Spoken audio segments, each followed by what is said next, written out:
Nos metemos en lo que creo es un temazo. Atención acá. ¿Qué secuelas deja en la adultez si en la infancia tuvimos que cuidar a hermanos como si fueran nuestros hijos? Si en la infancia tuvimos que ayudar, colaborar con nuestros padres, con padres por allí ausentes, con padres que no se hacían cargo de ciertas situaciones. ¿Qué pasa con esos niños que se los considera muy maduros y se los aplaude por eso? Qué bien, son niños muy maduros. Ahora nos preguntamos, ¿esto es violencia en la niñez? ¿Qué pasa con esos niños? ¿Qué pasa con esos niños que después se convierten en adultos? ¿Y qué problemas esto les trae? Está con nosotros Vanessa Elías, psicóloga, para hablar de este tema, de aquellos niños que se los aplaude. ¡Qué bien, niños maduros! ¿Qué hay detrás de eso? ¿Cómo estás? Buen día. Hola, Vane. Hola chicos, ¿cómo están? Bien, muy bien, con muchas ganas de tratar este tema que nos parece interesantísimo, Vanessa, y nos preguntamos si realmente esto que se traduce en niños muy maduros, ¿no?, entre comillas, y se los pondera y se los carga de muchas mochilas que no tienen que ver con ellos, que no les pertenecen, ¿qué problemas después les trae una vez que estos niños crecen, ¿no?, ya siendo adultos?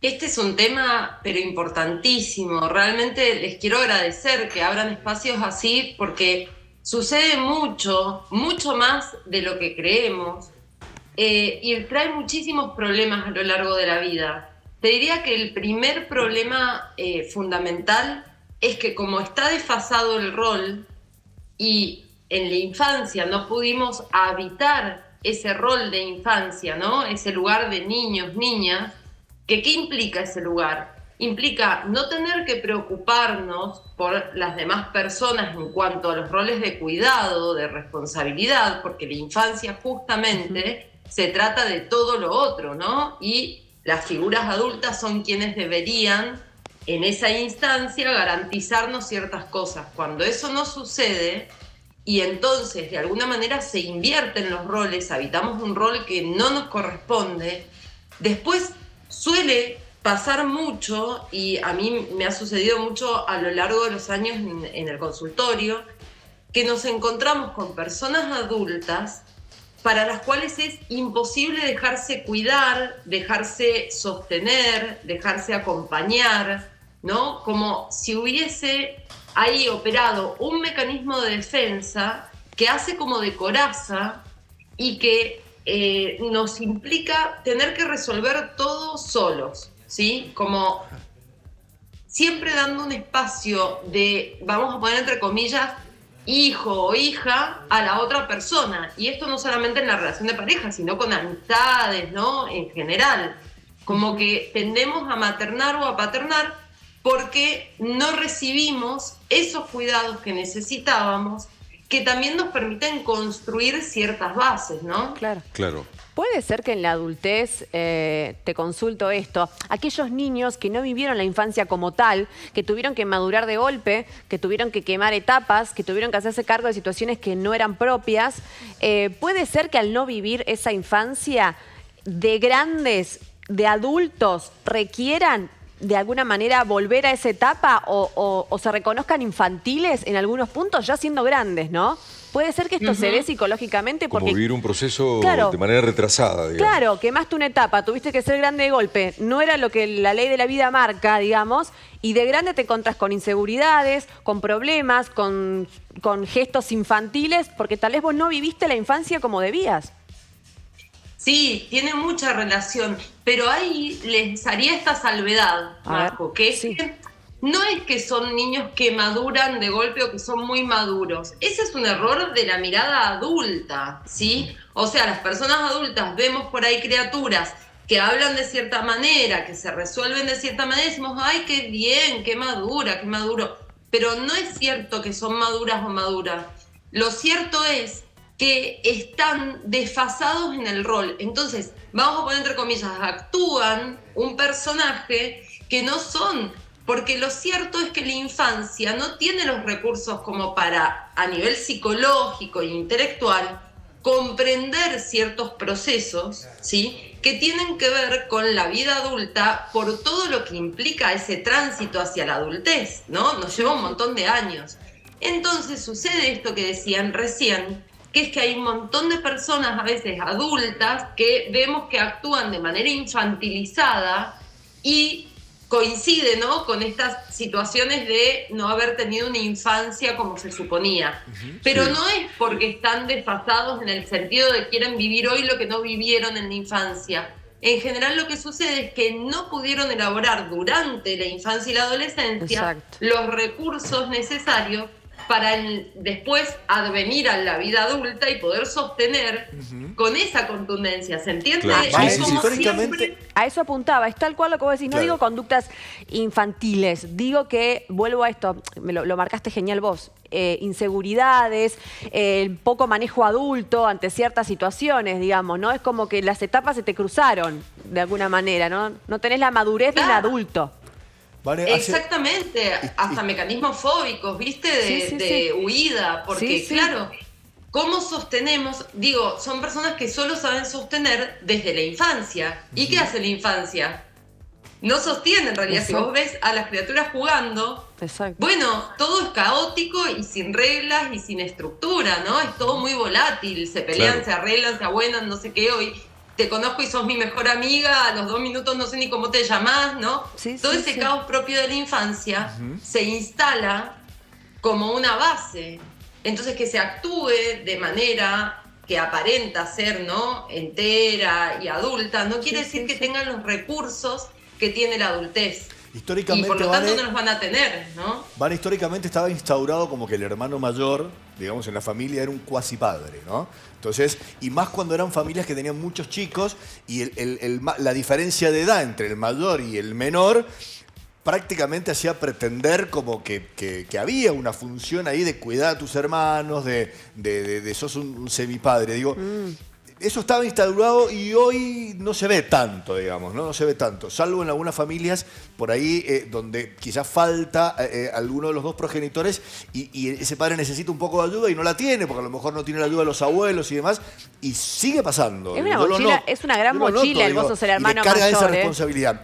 Mi pregunta va apuntada a otro lado, digo, ¿qué cosas una persona que hoy nos está escuchando, que le tocó vivir eso, puede llegar a decir, esto que siento, esto que me pasa, esto que vivo, tiene que ver con eso? Y quizás deba hacer algún tratamiento, buscar ayuda. Digo, ¿cuáles son los indicadores? Digo, que esa persona debe sentir. Yo por ahí lo vivo y digo, no sé, lo he notado. Digo, es el centro de la familia y todas las preguntas y todas las respuestas van a tener. Lo noto yo, inclusive hasta con la familia de mi familia, digamos, ¿no? Como que el hermano mayor es cabeza de familia, digamos. Y todo lo resuelve él. Inclusive hasta ha sido juez en algún momento, ¿Y es un mochilón? Es un mochilón terrible, digo. Pero traslademos la situación a otro lado. Esa persona que le tocó ser el hermano mayor cuidador o que le tocó ser el hermano mayor cabeza de familia, ¿qué cosas de su vida puede llegar a atribuir a esto, digamos? Bueno, a ver, se va a dar subjetivamente, ¿no? Digo, como para no hacer, porque si no a veces la gente que nos escucha se puede confundir y pensar que tiene algún tipo de síntoma o situación y adjudicarla a ciertas cuestiones que no sabemos. Es re importante esto también, ver que las personas somos todas únicas y diferentes desde todos los aspectos, desde lo psicológico, desde lo orgánico, entonces, si bien hay patrones que también suceden dentro de la medicina, ¿no?, que se repiten, también hay circunstancias subjetivas que hacen que quizás los síntomas no coincidan, pero lo que tengo esté dentro de un contexto, ¿sí? ¿Yo qué te quiero decir con esto? A la gente que nos escucha, en general yo no soy una persona psicologista que por todo te mande al psicólogo. Parece irónico, pero de verdad que para mí es así. Creo que lo importante es hacernos siempre la pregunta de ¿estoy siendo feliz? ¿Me siento feliz? No la felicidad como una utopía, ¿no? Eso que nos enseñan o nos venden por ahí en las películas, sino una felicidad mucho más real y tangible, cotidiana, que es esto de, bueno, en parámetros generales tengo una vida que me nutre, que me gusta, de la que disfruto. Si yo estoy sintiendo que constantemente me siento angustiada, presionada, sobreexigida, que son características que se pueden dar en estas personas que desfasaron roles y ocuparon roles de responsabilidad muy temprano, ¿sí?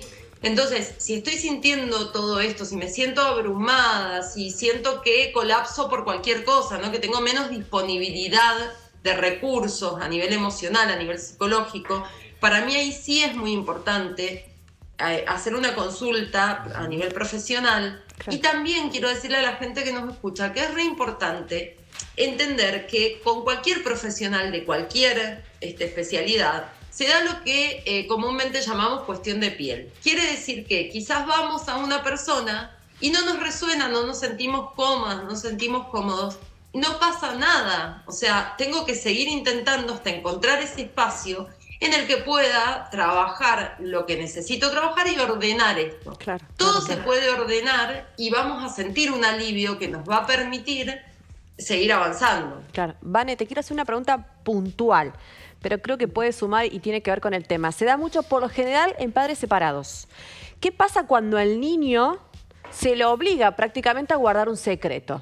Pasa mucho en padres separados, por lo general, no le cuentes a tu mamá esto. Sucede que se les presentan nuevas parejas y justamente se les prohíbe que cuenten que fueron a tal lugar, que compartieron con tal persona, que se compró tal cosa, que se gastó en aquello.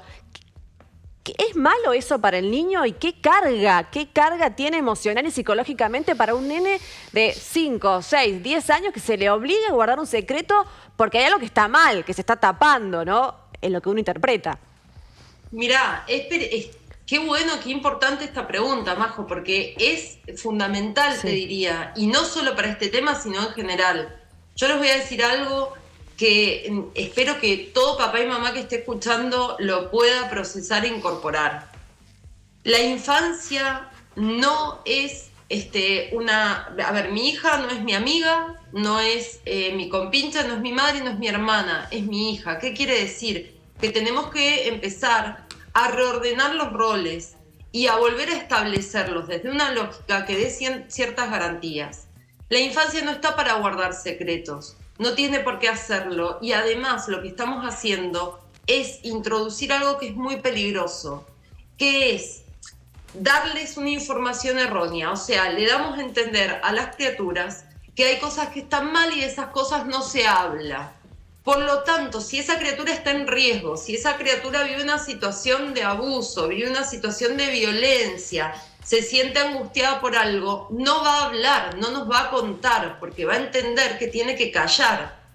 Y eso es la garantía de los espacios más vulnerables que habitan los niños y niñas al día de hoy, ¿sí? Y de las cosas que lamentablemente escuchamos mucho más de lo que quisiéramos en las noticias. Totalmente. Entonces, poder explicarle a todos los niños y niñas que no hay nada de lo que no puedan hablar, que todo lo tienen que contar, que pueden confiar en mamá y papá, ¿sí? Y las cosas de adultos, resolverlas entre adultos, porque si la pareja parental no funcionó más, si ya no estoy enamorada de la otra persona o por lo que sea elijo separarme, estoy en todo mi derecho y eso está muy bien.